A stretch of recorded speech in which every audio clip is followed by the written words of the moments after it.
باہر آ جائے گی. اور جب نور کو داخل کرنے کے بعد روح کو دوبارہ آدم کے جسم میں داخل کیا جائے گا تو روح باہر نہیں آئے گی. یہ واقعے سے پہلے رب جانتا ہے تو اس نے سب سے پہلے نور کیوں نہیں داخل کیا؟ آدم علیہ السلام کے جسم میں پہلے نور چلا جاتا، پھر روح چلی جاتی، باہر ہی نہ نکلتی. مگر میرے رب کا یہ کرم ہے، وہ چاہتا ہے کہ دنیا جانے کی روح کیوں نہیں نکلی.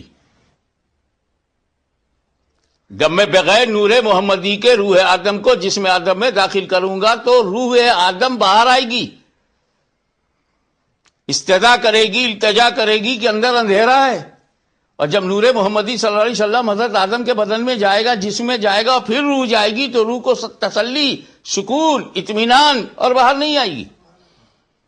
تو لاؤ پہلے اسے بغیر نور کے ڈالا جائے تاکہ باہر آ کے یہ راز فاش ہو جائے کہ نبی کے روح کو بھی نور کے بغیر سکون نہیں. تو جب نبی نور کو اتنا، اس کی روح کی تمانیت اس نور سے ہے تو پھر امتی کا حال کیا ہوگا؟ آپ اس نور کی اہمیت کا اندازہ ایک اور واقعے سے لگائیے. یہ نمرود عاجز آ کر اس نے ڈیسائیڈ کر لیا ہمیں تو ابراہیم کو مارنا ہی ہے علیہ الصلوۃ والسلام. سیدنا ابراہیم خلیل اللہ کو مارنے کو اس نے ڈیسائیڈ کر لیا اور بنایا ایک اس نے آتش کدا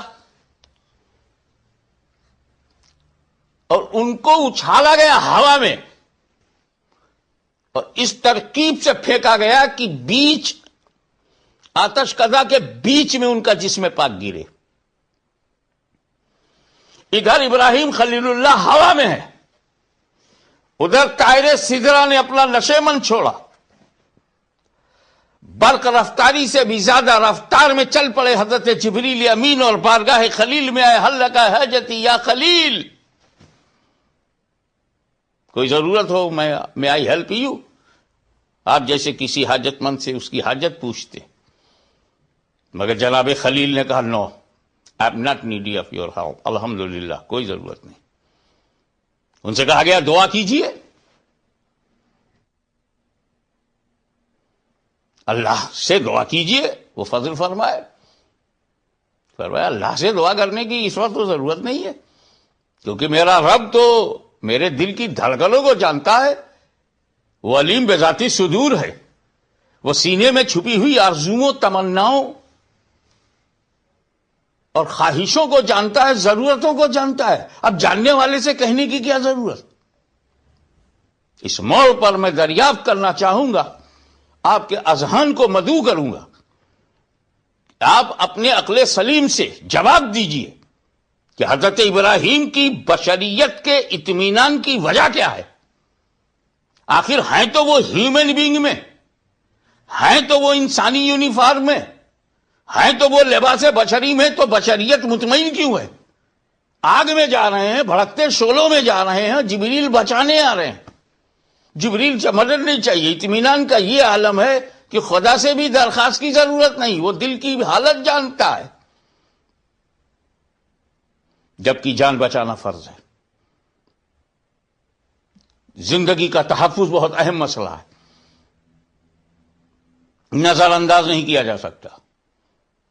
میں ایک اور عظیم الشان رسول کا واقعہ اسی سے وابستہ کر کے آپ کی فکر کو دعوت دوں گا کہ جب حضرت موسیٰ نبی علیہ الصلوۃ والسلام اپنی قوم بنی اسرائیل کو بچانے کے لیے اپنے ساتھ لے کے جا رہے تھے تو فرعون اپنی فوج لے کے، آرمی لے کے پیچھا کر رہا تھا.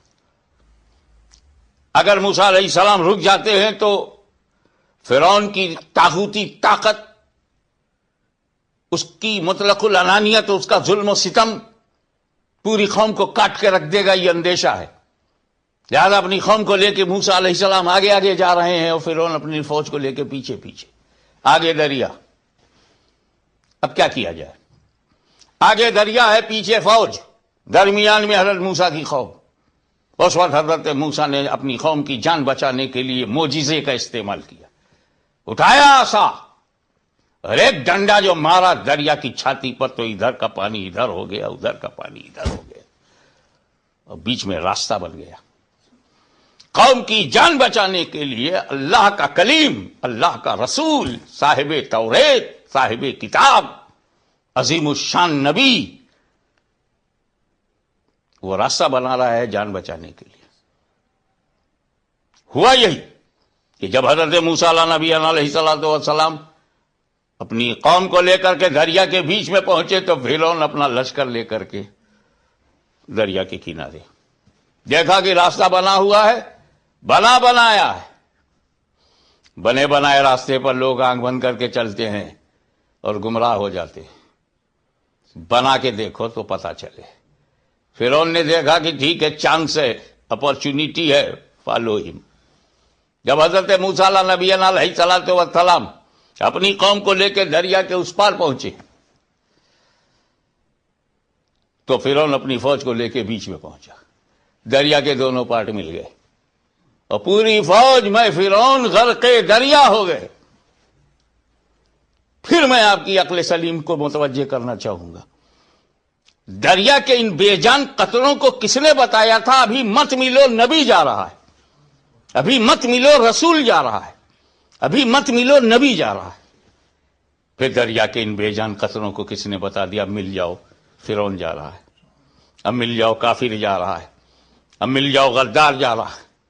تو دریا کے بے جان قطروں کو کافر اور نبی کے قدم کا فرق معلوم، اور آپ بخاری تک پڑھ جائیں اور امتی اور نبی کا فرق نہ جان سکیں، بڑی شرمناک بات ہے. نتیجہ کیا نکلا کہ جان بچانا فرض ہے. موسیٰ کلیم اللہ علیہ السلام نے درست قدم اٹھایا اور اپنی قوم کی جان بچائی. لیکن یہ کیا ہے؟ حضرت ابراہیم کو کیا ہو گیا ہے؟ یہ جان بچانے کی فکر ہی نہیں کر رہے. وہ جبریل امین کوئی غیر تھوڑی دے، حضرت جبریل علیہ السلام کے اپنے تھے. وحی الہی لے کر کے جبریل علیہ السلام آتے تھے تو حضرت ابراہیم لے لیتے تھے. مدد الہی لے کے آئے تو کیوں نہیں لیا؟ بس اس کا جواب سنیے اور اس سے نور کی عظمت کا اندازہ لگائیے. حضرت ابراہیم جانتے ہیں کہ موسیٰ علیہ السلام کے معاملات اور ہیں، ابراہیم کے معاملات اور ہیں، ان کے سرکمسٹانسز اور ہیں، ان کے سرکمسٹانسز اور ہیں. حضرت موسیٰ علیہ السلام کو معلوم ہے کہ اپنی قوم کی جان بچانے کے لیے مجھے راستہ بنانا ہی ہے، خطرہ ہے، جان کا راستہ بنانا ہی ہے. لیکن ابراہیم خلیل اللہ کو پتا تھا کہ خطرہ تو کچھ بھی نہیں. وجہ یہ، جب خطرہ نہیں تو مدد کیسی؟ جب خطرہ ہی نہیں تو دعا کیسی؟ کیوں حضرت آگ میں جا رہے ہو، خطرہ نہیں؟ کہ سمجھو ابراہیم علیہ السلام کو پتا تھا کہ ابھی میرا بیٹا اسماعیل پیدا نہیں ہوا، ابھی نور محمدی میرے اندر موجود ہے، اور جب تک نور محمدی میرے اندر موجود ہے آگ جلا نہیں سکتی. کیونکہ میں جلا تو نور جل جائے گا، اور نور جلا تو یہ جلوے کس کے لیے ہیں؟ محمد نہ ہوتے تو کچھ بھی نہ ہوتا، انہی کے لیے ساری کائنات بنائی گئی اور انہی کا نور جل جائے گا. تاریخ گواہ ہے کہ جب یہ نور محمدی صلی اللہ علیہ وسلم حضرت ابراہیم میں تھا تو آگ انہیں جلا نہ سکی، آگ انہیں جلا نہ سکی. اور یہی نور جب اسماعیل علیہ السلام میں آ گیا تو چھری چل گئی مگر گردن کاٹ نہ سکی. تو وہ نور جو نبیوں کو چمکا رہا تھا، وہ نور جو رسولوں کو چمکا رہا تھا، جو کبھی خلیل اللہ کو چمکایا، کبھی ذبیح اللہ کو چمکایا، کبھی آدم صفی اللہ کو چمکایا، وہی نور 12 ربیع الاول کو دھرتی پر ہمیں چمکانے کے لیے آ گیا. تبھی تو اعلی حضرت عظیم البرکت امام عشق و محبت مجدد دین و ملت احمد رضا خان علیہ رحمت و رضوان فرماتے ہیں، چمک تجھ سے پاتے ہیں سب پانے والے، میرا دل بھی چمکا دے چمکانے والے. بہت خوب، بہت خوب. یہ نور جب مکے میں آیا تو مکہ چمکنے لگا.